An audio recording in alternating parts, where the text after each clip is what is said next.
Oi gente, aqui é a Alba Milena, mãe do Lucas, e eu tô aqui hoje pra fazer mais um vídeo falando sobre autismo. Eu fiquei pensando muito essa semana no que eu ia falar, pensei e não consegui chegar num consenso, assim, de qual assunto que eu queria falar. Eu queria falar de coisas mais leves, porque o último vídeo foi um pouquinho pesado, então eu queria falar de coisas mais leves. Aí eu pensei assim, tá tendo muita pergunta nos vídeos, tem bastante comentário. Obrigada, aliás, tá, gente? Adoro. Continuem comentando. Pra mim isso é muito importante, saber o que vocês estão achando, o que vocês estão sentindo do vídeo, enfim, tá? Continuem fazendo isso, por favor. Então eu resolvi fazer um Alba Responde, uma coisa assim. Eu vejo em alguns blogs, tem essa tag pra... Os leitores mandam, as pessoas que assistem o vídeo, mandam as perguntas e aí responde. E assim, eu achei interessante que tem algumas perguntas, principalmente no primeiro vídeo, muitas dúvidas de gente que não tem contato com nenhum autista, de gente que tem contato com autista. E algumas dúvidas bem interessantes, eu achei legal responder pra vocês em vídeo pra ficar gravado, tá? Então eu vou começar. Eu vou tentar fazer uma vez por mês um Alba Responde. Eu não sei como as pessoas costumam fazer isso, se deixa formulário ou alguma coisa, mas assim, podem deixar nos comentários que aí eu vou separando durante o mês, e aí eu vou tentar todo final de mês ou meio de mês, enfim, eu vou ver como vai funcionar isso. Eu vou tentar responder todas essas perguntas, tá? Lembrando que, assim, são as minhas experiências pessoais. Eu tenho um filho autista, o Lucas, de 18 anos, então é o que eu passo com ele. Então eu tô falando aqui como mãe, não como profissional, tá? Então não encare esse vídeo como um vídeo de uma pessoa, de um profissional. Eu só tô aqui trocando experiências, beleza? Então vamos lá. Primeira pergunta que eu separei pra vocês é da Viver pra Ler. Eu acho que é a Gabi, se não for desculpa, mas eu acho que é ela sim. A Gabi fala assim: sou psicóloga e atuei muito pouco com autistas antes de trabalhar onde trabalho hoje. Ela trabalha em uma escola de educação infantil. E acho que o maior problema dos pais em conseguir aceitar o diagnóstico e começar a buscar ferramentas que ajudem a família e as crianças é a negação. Porque, como você mesma disse, como cada autista tem sua especificidade, as pessoas tendem a comparar e achar que os filhos delas têm outra coisa e não é autismo. E essa negação só prejudica. Então vamos lá. Ela segue falando sobre como essa negação prejudica e como às vezes a demora para o tratamento é prejudicial para a criança. Gente, é mesmo, tá? Às vezes acontece mesmo, mas acontece, é normal, mas assim, se isso tá se estendendo, é preocupante. No nosso caso, o Lucas foi diagnosticado, a gente foi diagnosticado, tá? A gente começou a perceber alguma coisa diferente quando ele tinha 2 anos. E essa fase de negação, a gente tá vendo que tem alguma coisa diferente. A gente percebia que o Lucas tava perdendo vocabulário. A gente percebia que ele tava perdendo vocabulário. A gente percebia algumas estereotipias que são, assim, ligadas ao autismo. Mas a gente meio que negava aquilo mesmo, tá? Então, às vezes, a gente começou o tratamento sem acreditar muito que era autismo, tá? Essa negação é normal. Então, assim, mesmo que você esteja nessa fase de negar, o que é super normal, gente. Ninguém espera que você tenha um filho autista ou com qualquer outra necessidade especial. Mas o importante é procurar ajuda, independentemente do que você acha que pode ser ou que não pode ser, enfim. Procure ajuda, tá? Essa negação é muito prejudicial, como acho que a Gabi, como ela pontuou, porque se você demora muito, é ruim pra criança, tá? É bom ter um acompanhamento psicológico com um neuropediatra, se for preciso um psiquiatra também, desde o início, tá?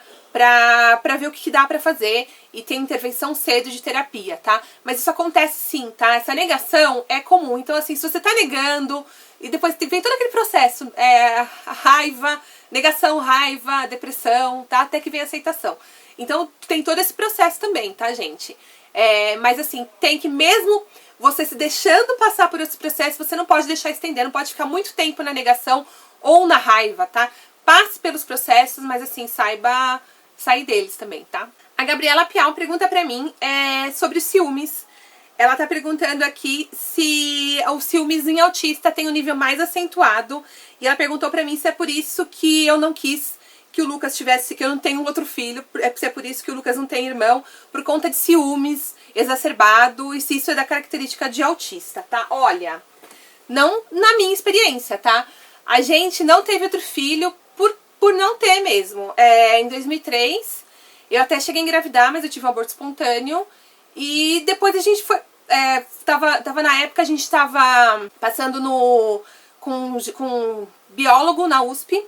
E ele aconselhou a gente que não tivesse outro filho por conta de estatística, da grande possibilidade que tinha de ter outro autista, assim, que não era nada certo, mas assim, que a probabilidade de uma mãe de autista ter um segundo filho autista era muito grande. Então, assim, gente, é muito caro, tá? Não é por nada não, mas é muito, muito caro.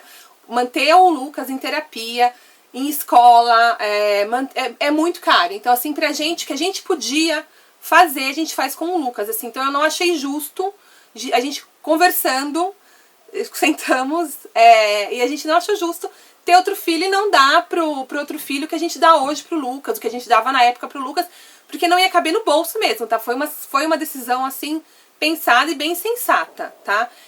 E também despende emocionalmente, né, gente? Assim, porque o Lucas despende mais atenção. Então a gente pensou em todos esses fatores, tá? Eu nunca ouvi falar, assim, nunca vi por conta desse ciúme. Primeira vez que eu tô ouvindo, tá, Gabriela? Eu não sabia disso não, de autista ciumento, não é por isso. Quando a minha irmã mais velha engravidou, a gente tinha um pouco de receio, porque o Lucas nunca tinha tido contato com outras crianças na família, na época ele tava com 8 anos pra fazer 9. Então a gente tava com um pouco de receio sim, de como ele ia reagir, como que ia ser pra ele ver um bebê entrando na família, atenção dividida, já que, assim, eu tenho 4 irmãs, meu marido tem 2 irmãs, e toda a atenção era voltada só pra ele, dos avós, assim, enfim, tá? Então a gente tava um pouco receoso sim, mas assim, foi super sossegado, esse receio acabou. O Lucas, quando nasceu meu primeiro sobrinho, o Lucas aceitou ele super bem. Desde o início, mesmo quando ele era bem pequenininho, ele chegava perto, sempre foi super carinhoso, nunca foi nada agressivo. Então a gente nunca percebeu não, tá? Às vezes, assim, ele puxa, mas é coisa de normal, de você tá dando atenção muito pra uma criança, às vezes ele puxa, pede atenção pra ele também, mas não é nada exacerbado não, tá? É super comum de uma pessoa, é comum, tá? É os filmes que às vezes a gente sente, né? Vê, tá dando atenção pra outro, e a gente fica meio assim, mas por que não pra mim? Com ele é a mesma coisa, tá? A próxima pergunta que eu separei é da Eunice. Beijo, Eunice. Eunice Eli. Eli ou Elaine, depois você me fala, mas acho que é Eli. A Eunice, ela já acompanha a gente tem um tempo, também acompanha a gente no Psychobooks. Ela pergunta assim pra mim. Que perguntinha, Eunice, mas vamos lá. Eu gostaria que você contasse um momento difícil que você desabou na frente do seu marido. Ou um momento que não deu pra segurar e você chorou por algum motivo perto do Lucas. E se você já chorou sem querer perto de alguém da família e já discutiu com alguém de sua família por causa do Lucas. Vamos lá. Um monte de pergunta bem complicada, mas eu vou falar, tá? O momento mais difícil pra gente, com certeza, não tenho nem que pensado às vezes, foi quando o Lucas convulsionou. O Lucas, além de autista, ele é epilético. Então, quando ele tinha 2 aninhos, ele teve uma febre por conta de uma pneumonia que levava no médico, os médicos não descobriam que ele tinha e ele convulsionou. Não teve a ver com autismo, teve a ver com a epilepsia que ele tem, mas foi esse momento que a gente desabou mesmo. Quem conhece algum epilético, é muito feio de ver, assim, e a primeira vez é muito chocante, foi muito forte a primeira convulsão que ele teve. Então acho que foi o momento mesmo, assim, acho que meu marido viu chorar acho que 2 vezes, e as 2 vezes foi por conta de convulsão mesmo, porque é feia doído, viu, gente? Com a família, assim, já aconteceu já, da gente chorar por conta disso também. Mas eu acho que a gente, acho que nesses momentos de baixa mesmo, são por conta do quadro epilético do Lucas, não por conta do autismo, tá? Eu não me recordo de nenhum momento em que a gente tenha chorado por conta disso, assim. Eu tenho muita sorte com a minha família, com a família do meu marido, assim, a gente tudo muito unido. E não tem nenhum momento de, ai, mas por que a gente, sabe? Assim, a gente não tem muito isso não, tá, gente? A gente vai levando, assim, leva numa boa e no bom humor. Se eu já tive que brigar com alguém da família por conta do Lucas, não. Dos mais próximos nunca aconteceu de jeito nenhum, tá? Às vezes tem uma tia distante que fala alguma coisa que você não queria ouvir, mas assim, é uma tia distante que você não tem muito contato, então eu deixo passar, tá? Dificilmente eu vou brigar por conta disso. Deixa eu falar o que quer, mas assim, na família mesmo, minhas irmãs, as irmãs do meu marido, meu sogro, minha sogra, minha mãe, meu pai, não. Nunca tive problema nenhum, não. Nunca tive que brigar por nada disso, não, tá? Todo mundo aceita super bem, todo mundo ajuda muito, então não tem esse tipo de problema. A Mari Paixão, a próxima. Beijo, Mari. Ela perguntou pra mim alguma situação que eu tive com o Lucas que foi difícil de engolir. Um dia difícil? Teve já. Uma que eu me lembro muito bem, assim, que me deixou bem pé da vida. Eu tava na sala de espera do consultório, estávamos só eu e o Lucas. O Lucas devia ter uns 12 anos, ou menos, ou mais, alguma coisa perto disso. E ele costuma, às vezes, do nada ele grita, ou ele ri, ou, assim, ele faz alguns sons, às vezes.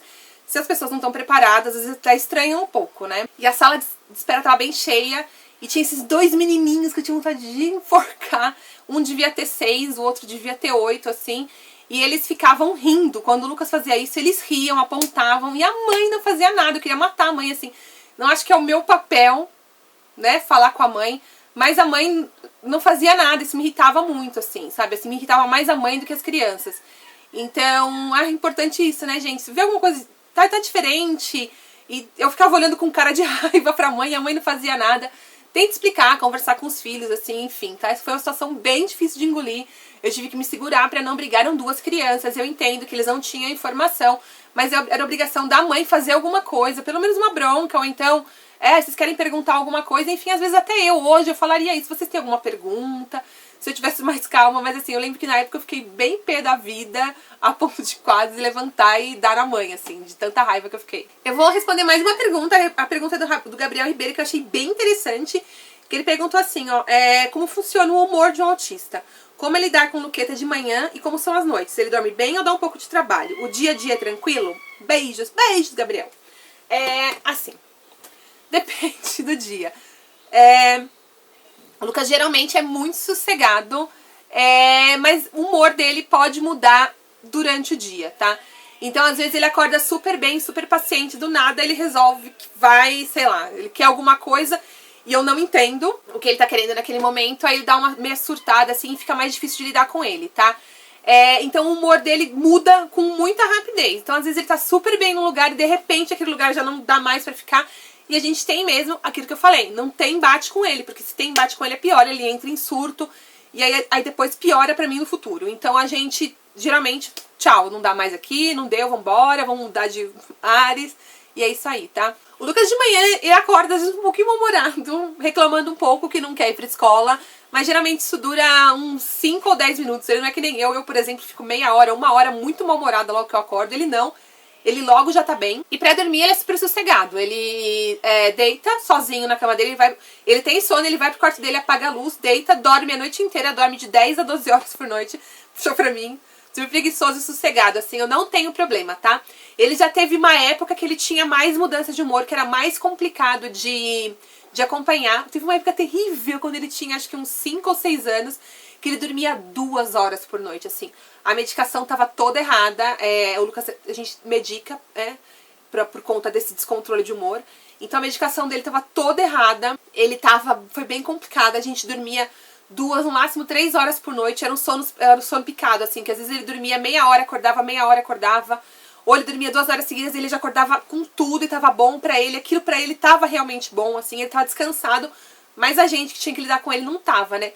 Foi uma fase bem difícil, acho que durou uns meses, assim, foi uma fase bem difícil. De às vezes ele passar a noite em claro. Foi bem complicado nessa fase, assim. Hoje não, hoje é super sossegado. Ele quer deitar, ele vai lá, deita e dorme. Bom, gente, esse foi mais um vídeo, espero que vocês tenham curtido. Eu vou tentar fazer uma vez por mês mesmo, como eu falei. Então deixem mais perguntas, tá? Pra eu poder responder mais pra vocês. Eu acho que é legal, porque eu conto mais a minha experiência, assim, e sano as dúvidas que vocês têm, beleza? Beijo pra todo mundo e até o próximo vídeo. Tchau, tchau.